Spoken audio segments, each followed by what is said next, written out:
Chapter 7. Mr. Bennet's property consisted almost entirely of an estate of £2,000 a year, which, unfortunately for his daughters, was entailed in default of heirs male on a distant relation, and their mother's fortune, though ample for her situation in life, could but ill supply the deficiency of his. Her father had been an attorney in Meryton and had left her £4,000. She had a sister married to a Mr. Phillips, who had been a clerk to their father and succeeded him in the business, and a brother settled in London in a respectable line of trade. The village of Longbourn was only 1 mile from Meryton, a most convenient distance for the young ladies, who were usually tempted thither 3 or 4 times a week to pay their duty to their aunt and to the milliner's shop just over the way. The 2 youngest of the family, Catherine and Lydia, were particularly frequent in these attentions. Their minds were more vacant than their sisters', and when nothing better offered, a walk to Meryton was necessary to amuse their morning hours and furnish conversation for the evening. And however bare of news the country in general might be, they always contrived to learn something from their aunt. At present, indeed, they were well supplied both with news and happiness by the recent arrival of a militia regiment in the neighbourhood. It was to remain the whole winter, and Meryton was the headquarters. Their visits to Mrs. Phillips were now productive of the most interesting intelligence. Every day added something to their knowledge of the officers' names and connections. Their lodgings were not long a secret, and at length they began to know the officers themselves. Mr. Phillips visited them all, and this opened to his nieces a store of felicity unknown before. They could talk of nothing but officers, and Mr. Bingley's large fortune, the mention of which gave animation to their mother, was worthless in their eyes when opposed to the regimentals of an ensign. After listening one morning to their effusions on this subject, Mr. Bennet coolly observed, "From all that I can collect by your manner of talking, you must be two of the silliest girls in the country. I have suspected it some time, but I am now convinced." Catherine was disconcerted and made no answer, but Lydia, with perfect indifference, continued to express her admiration of Captain Carter and her hope of seeing him in the course of the day, as he was going the next morning to London. "I am astonished, my dear," said Mrs. Bennet, "that you should be so ready to think of your own children silly. If I wished to think slightingly of anybody's children, it should not be of my own, however. If my children are silly, I must hope to be always sensible of it." "Yes, but as it happens, they are all of them very clever." "That is the only point, I flatter myself, on which we do not agree. I had hoped that our sentiments coincided in every particular, but I must so far differ from you as to think our 2 youngest daughters uncommonly foolish." "My dear Mr. Bennet, you must not expect such girls to have the sense of their father and mother.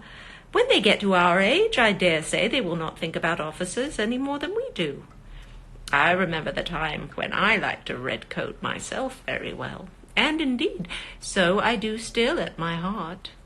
And if a smart young colonel with 5,000 or 6,000 a year should want one of my girls, I should not say nay to him. And I thought Colonel Forster looked very becoming the other night at Sir William's in his regimentals." "Mamma!"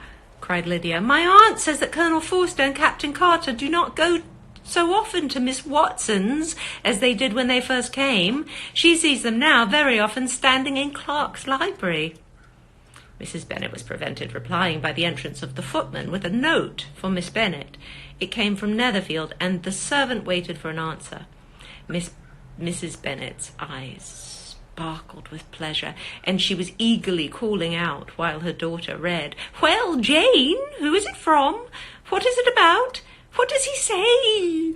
Well, Jane, make haste and tell us. Make haste, my love." "It is from Miss Bingley," said Jane, and then read it aloud.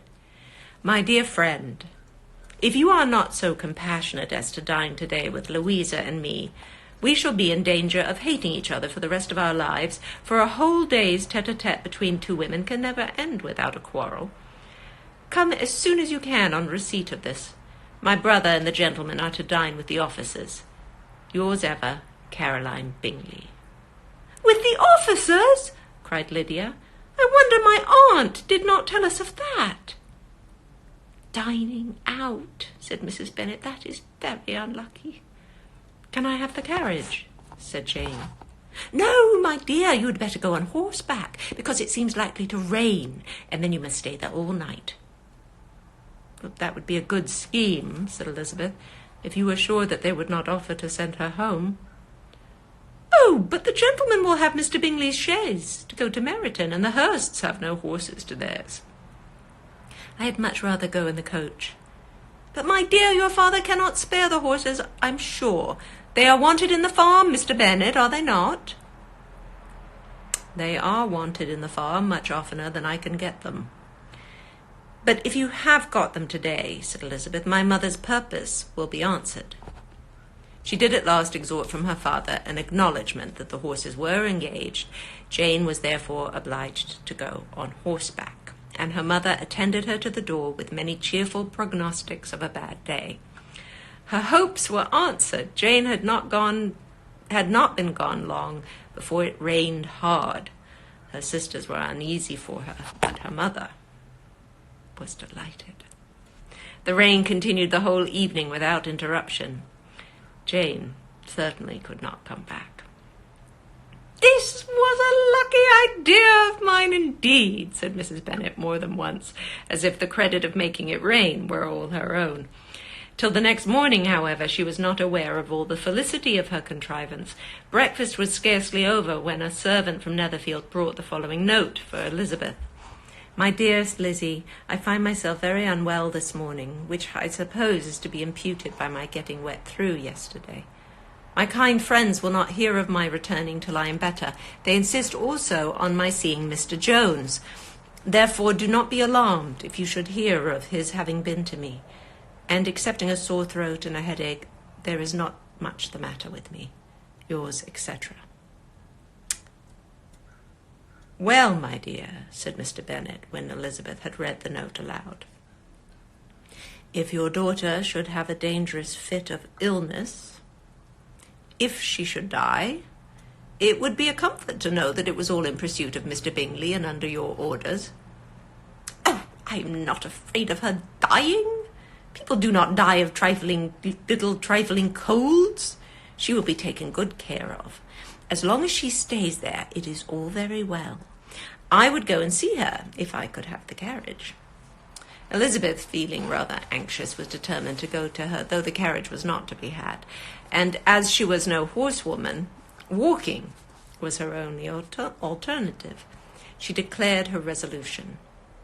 How can you be so silly, cried her mother, as to think of such... I don't know what it looked like for you, it just told me I had low battery, sorry. As to think of such a thing, in all this dirt, you will not be fit to be seen when you get there. I shall be very fit to see Jane, which is all I want. Is this a hint to me, Lizzie, said her father, to send for the horses? No, indeed. I do not wish to avoid the walk. The distance is nothing when one has a motive. Only 3 miles. I shall be back by dinner.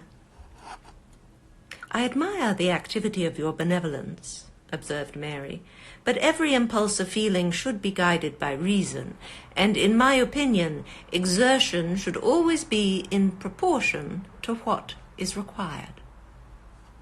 We will go as far as Meryton with you, said Catherine and Lydia. Elizabeth accepted their company, and the 3 young ladies set off together. If we make haste, said Lydia as they walked along, perhaps we may see something of Captain Carter before he goes. In Meryton they parted. The two youngest repaired to the lodgings of one of the officers' wives, and Elizabeth continued her walk alone, crossing field after field at a quick pace, jumping over stiles and springing over puddles with impatient activity, and finding herself at last within view of the house, with weary ankles, dirty stockings, and a face glowing with the warmth of exercise. She was shown into the breakfast parlour, where all but Jane were assembled, and where her appearance created a great deal of surprise. That she should have walked 3 miles so early in the day, in such dirty weather, and by herself, was almost incredible to Mrs. Hurst and Miss Bingley, and Elizabeth was convinced that they held her in contempt for it. She was received, however, very politely by them, and in their brother's manners there was something better than politeness. There was good humour and kindness. Mr. Darcy said very little, and Mr. Hurst nothing at all. The former was divided between admiration of the brilliance which exercise had given to her complexion, and doubt as to the occasions justifying her coming so far alone. The latter was thinking only of his breakfast. Her inquiries after her sister were not very favourably answered. Miss Bennet had slept ill, and though up, was very feverish, and not well enough to leave her room. Elizabeth was glad to be taken to her immediately, and Jane, who had only been withheld by the fear of giving alarm or inconvenience from expressing in her note how much she longed for a visit, was delighted at her entrance. She was not equal, however, to much conversation, and when Miss Bingley left them together, could attempt little besides expressions of gratitude for the extraordinary kindness she was treated with. Elizabeth silently attended her. When breakfast was over, they were joined by the sisters, and Elizabeth began to like them herself when she saw how much affection and solicitude they showed for Jane. The apothecary came, and having examined his patient, said, as might be supposed, that she had caught a violent cold, and that they must endeavour to get the better of it, advised her to return to bed, and promised her some draughts. The advice was followed readily, for the feverish symptoms increased, and her head ached acutely. Elizabeth did not quit her room for a moment, nor were the other ladies often absent. The gentlemen being out, they had, in fact, nothing to do elsewhere. When the clock struck 3, Elizabeth felt that she must go, and very unwillingly said so. Miss Bingley offered her the carriage, and she only wanted a little pressing to accept it, when Jane testified such concern in parting with her that Miss Bingley was obliged to convert the offer of the chaise to an invitation to remain at Netherfield for the present. Elizabeth most thankfully consented, and a servant was dispatched to Longbourn to acquaint the family with her stay and bring back a supply of clothes. I think I have a little more battery. Chapter 8. At 5 o'clock, the two ladies retired to dress, and at 6:30 Elizabeth was summoned to dinner. To the civil inquiries which then poured in, and amongst which she had the pleasure of distinguishing the much superior solicitude of Mr. Bingley's, she could not make a very favourable answer. Jane was by no means better. The sisters, on hearing this, repeated 3 or 4 times how much they were grieved, how shocking it was to have a bad cold, and how excessively they disliked being ill themselves, and then thought no more of the matter, and their indifference towards Jane, when not immediately before them, restored Elizabeth to the enjoyment of all her former dislike. Their brother, indeed, was the only one of the party whom she could regard with any complacency. His anxiety for Jane was evident, and his attentions to herself most pleasing, and they prevented her feeling herself so much an intruder as she believed she was considered by the others. She had very little notice from any but him. Miss Bingley was engrossed by Mr. Darcy, her sister scarcely less so, and as for Mr. Hurst, by whom Elizabeth sat, he was an indolent man who lived only to eat, drink, and play at cards, who, when he found her to prefer a plain dish to a, now I don't know this word, ragout, I don't know. I know what it is. I know how to spell it. I know how to read it. I don't know how to pronounce it. So you know what I mean. A rag out. Had nothing to say to her. When dinner was over, she returned directly to Jane, and Miss Bingley began abusing her as soon as she was out of the room. Her manners were pronounced to be very bad indeed. She didn't know how to say rag out, clearly. A mixture of pride and impertinence. She had no conversation, no style, no beauty. Mrs. Hurst thought the same and added, "She has nothing, in short, to recommend her, but being an excellent walker. I shall never forget her appearance this morning. She really looked almost wild." "She did indeed, Louisa. I could hardly keep my countenance. Very nonsensical to come at all. Why must she be scampering about the country because her sister had a cold? Her hair so untidy, so blousy. Yes, and her petticoat. I hope you saw her petticoat, 6 inches deep in mud, I'm absolutely certain. And the gown, which had been let down to hide it, not doing its office."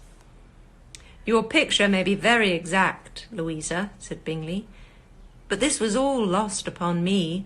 I thought Miss Elizabeth Bennet looked remarkably well when she came into the room this morning.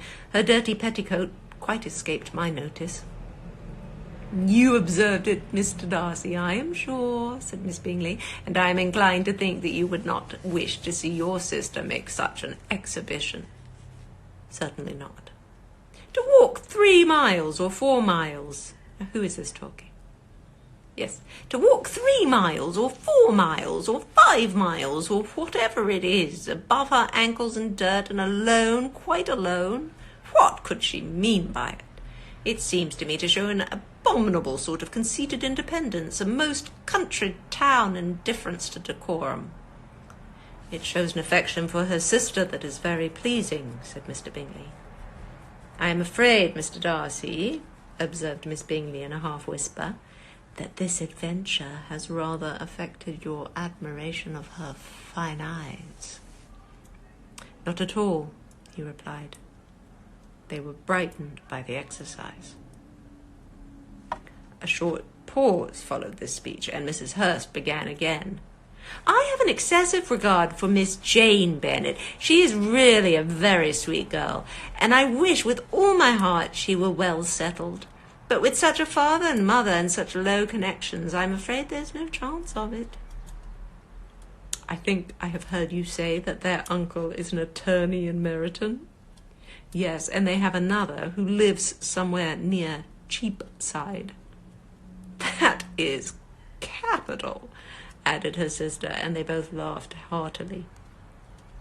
"If they had uncles enough to fill all Cheapside," cried Bingley, "it would not make them one jot less agreeable." "But it must very materially lessen their chance of marrying men of any consideration in the world," replied Darcy. To this speech Bingley made no answer, but his sisters gave it their hearty assent, and indulged their mirth for some time at the expense of their dear friend's vulgar relations. With a renewal of tenderness, however, they returned... They're so awful, the sisters. With a renewal of tenderness, however, they returned to her room on leaving the dining parlour, and sat with her till summoned to coffee. She was still very poorly, and Elizabeth would not quit her at all till late in the evening, when she had the comfort of seeing her sleep, and when it seemed to her rather right than pleasant that she should go downstairs herself. On entering the drawing-room, she found the whole party at loo, and was immediately invited to join them. But suspecting them to be playing high, she declined it, and making her sister the excuse, said she would amuse herself for the short time she could stay below with a book. Mr. Hurst looked at her with astonishment. "Do you prefer reading to cards?" said he. "That is rather singular." "Miss Eliza Bennet," said Miss Bingley, "despises cards. She is a great reader, and has no pleasure in anything else." "I deserve neither such praise nor such censure," cried Elizabeth. I am not a great reader, and I have pleasure in many things." "In nursing your sister, I am sure you have pleasure," said Bingley, "and I hope it will be soon increased by seeing her quite well." Elizabeth thanked him from her heart, and then walked towards the table where a few books were lying. He immediately offered to fetch her others, all that his library afforded. "And I wish my collection were larger for your benefit and my own credit, but I am an idle fellow, and though I have not many, I have more than I have ever looked into." Elizabeth assured him that she could suit herself perfectly with those in the room. "I am astonished," said Miss Bingley, "that my father should have left so small a collection of books. What a delightful library you have at Pemberley, Mr. Darcy." "It ought to be good," he replied. "It has been the work of many generations." "And then you have added so much to it yourself. You're always buying books." "I cannot comprehend the neglect of a family library in such days as these." "Neglect! I'm sure you neglect nothing that can add to the beauties of that noble place. Charles, when you build your house, I wish it may be half as delightful as Pemberley." "I wish it may. But I would really advise you to make your purchase in that neighbourhood and take Pemberley for a kind of model. There is not a finer county in England than Derbyshire." "With all my heart. I will buy Pemberley itself if Darcy will sell it." "I am talking of possibilities, Charles." "Upon my word, Caroline, I should think it more possible to get Pemberley by purchase than by imitation." Elizabeth was so much caught with what passed as to leave her very little attention for her book, and soon, laying it wholly aside, she drew near the card table and stationed herself between Mr. Bingley and his eldest sister to observe the game. "Is Miss Darcy much grown since the spring?" said Miss Bingley. "Will she be as tall as I am?" "I think she will. She is now about Miss Elizabeth Bennet's height, or rather taller." "How I long to see her again! I never met with anybody who delighted me so much. Such a countenance, such manners, and so extremely accomplished for her age. Her performance on the pianoforte is exquisite. Or exquisite. I can never remember which is American and which is English. One of them. It is exquisitely exquisite. It is amazing to me," said Bingley, "how young ladies can have patience to be..." "It is amazing to me," said Bingley, "how young ladies can have patience to be so very accomplished as they all are." "All young ladies accomplished? My dear Charles, what do you mean?" "Yes, all of them, I think. They all paint tables, cover screens, and net purses. I scarcely know anyone who cannot do all this, and I am sure I never heard a young lady spoken of for the first time without being informed that she was very accomplished." "Your list of the common extent of accomplishments," said Darcy, "has too much truth. The word is applied to many a woman who deserves it no otherwise than by netting a purse or covering a screen. But I am very far from agreeing with you in your estimation of ladies in general. I cannot boast of knowing more than half a dozen in the whole range of my acquaintance that are really accomplished." "Nor I am sure," said Miss Bingley. "Then," observed Elizabeth, "you must comprehend a great deal in your idea of an accomplished woman." "Yes, I do comprehend a great deal in it." "Oh, certainly," cried his faithful assistant. "No one can be really esteemed accomplished who does not greatly surpass what is usually met with. A woman must have a thorough knowledge of music, singing, drawing, dancing, and the modern languages to deserve the word. And besides all this, she must possess a certain something in her air and manner of walking, the tone of her voice, her address and expressions, or the word will be but half deserved." "All this she must possess," added Darcy. "And to all this she must yet add something more substantial in the improvement of her mind by extensive reading." "I am no longer surprised by your knowing only 6 accomplished women. I rather wonder now at you knowing any.